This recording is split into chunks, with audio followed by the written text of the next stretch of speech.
Harper, Yasmin, Guz, Harry, and Robert are all vying for entry-level spots at Pierpoint and Co.'s trading floor. They learn about RIF Day, which is 6 months away, where half of them will either land a job or be shown the door. Harper's super ambitious, which catches Eric's eye during her interview. But there's a catch: she never actually graduated college, and HR keeps bugging her for transcripts. She ends up getting a fake one from an old friend. Daria invites Harper to a client dinner with Nicole Craig.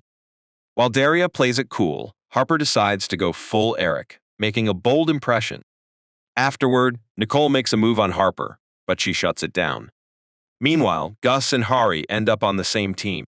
Hari goes all in, working non-stop, chugging energy drinks, popping stimulants, and even sleeping at the office. Unfortunately, he pushes himself too far and tragically dies of a heart attack in the bathroom. Pierpoint does a quick damage control, but before long, it's back to business as usual. Harper is having a tough time adjusting to life in London. She does manage to close a sale with Nicole, but when it comes to finding an apartment, things aren't so easy. Her personality just doesn't click with potential roommates. Yasmin starts noticing the sexist vibe on the FX desk. At a Pierpoint dinner for the grads, things get tense when Kenny starts verbally abusing Yasmin. Harper jumps in to defend her, which only ends up making a drunk Kenny even angrier. Yasmin starts flirting with Robert, but there's a bit of a manipulative edge to it. Meanwhile, Robert's manager Clement, who only has one client, doesn't seem to care that Robert needs to impress the higher-ups to secure a permanent spot. After Hari's death, Pierpoint disbands Gus' team, leaving him in limbo. When he tries to bring this up with senior management, it backfires, and he ends up alienating them. On the bright side, Yasmin invites Harper to crash at her place, and the two start forming a friendship. Eric messes up big time by offending his major client, Phelim, and ends up losing the account.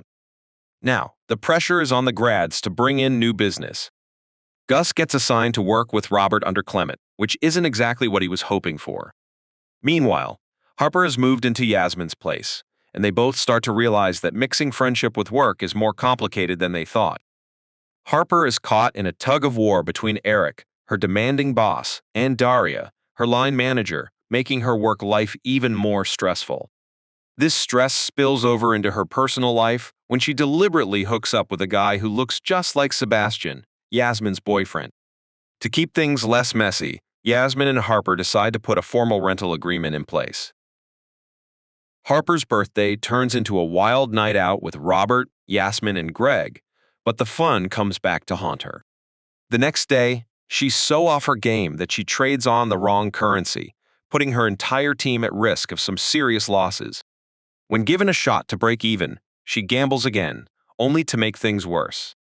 In a desperate move, Harper turns to Nicole Craig to bail her out with a big purchase, and Nicole comes through.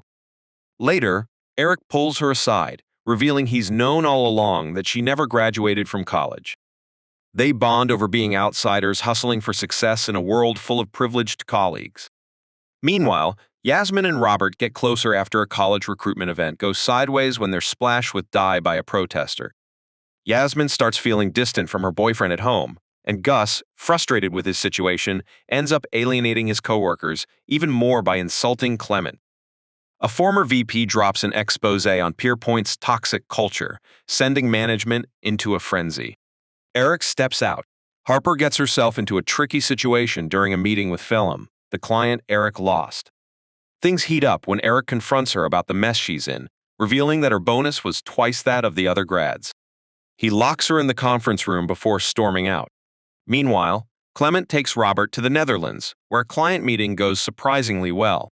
Clement gifts Robert a tailored suit and shares that he, too, came from a lower-class background and had to work his way up. But Robert soon discovers Clement's dark secret: he's addicted to heroin. Yasmin, trying to secure business from a family friend, Maxim, faces a disaster when Kenny's drunken antics ruin the deal and humiliate her. At Pierpoint's annual holiday party, Sarah, the president of the London office, tells Gus she plans to change Pierpoint's toxic culture. Maxim's unexpected arrival at the party escalates tensions between Yasmin and Kenny. Maxim encourages Yasmin to go to HR while Kenny grows jealous of Yasmin's privilege. Greg parties too hard with Robert and Usman, injuring himself by running into a glass door and needing to go to the hospital. Harper confides in Daria about Eric locking her in the conference room, and Daria tells Sarah. They push Harper to file a complaint, and Eric is fired. With RIF Day approaching, Harper and Daria's relationship is tense. Daria informs Harper she might have to return half of her bonus since Eric wasn't authorized to give it. Harper realizes she needs to fall in line in the new Pierpoint, which frustrates her. Yasmin, feeling the pressure from Kenny's increasing verbal abuse and her failure to secure Maxim's business, considers leaving the FX desk. Meanwhile, Sebastian, struggling with his career, tries to host a fancy catered dinner party, but embarrasses Yasmin by wanting to charge guests. The dinner's a disaster as the food is late and grads fight. During the chaos, Harper reveals her large bonus. Yasmin's boss, Hillary, becomes aware of Kenny's harassment through monitored communication with Maxim, but advises Yasmin to stay quiet and be a team player. On RIF Day, the grads present to managers, with their presentations broadcast on the trading floor. Bill Adler, the CEO of Pierpoint, unexpectedly attends. Robert discusses client relationships and impresses Adler, securing a job offer. Yasmin's presentation lacks impact, but her boss vouches for her as a team player, and she's hired. Gus starts his presentation with a line from a bet, then walks out, sealing his fate he's not hired. Harper, overwhelmed by anxiety, leaves without speaking. Daria supports Harper among the managers, but Adler arranges a private meeting with Harper and Eric, urging her to recant, as Eric is too valuable. Sarah tells Harper they can create a new culture at Pierpoint, but Harper, torn between Daria's expectation for compliance and Eric's push for ambition, decides to recant. She's hired, Eric returns, and Daria is let go. Yasmin, who planned to leave FX to work for Daria, is furious with Harper for reinforcing the worst aspects of Pierpoint's culture.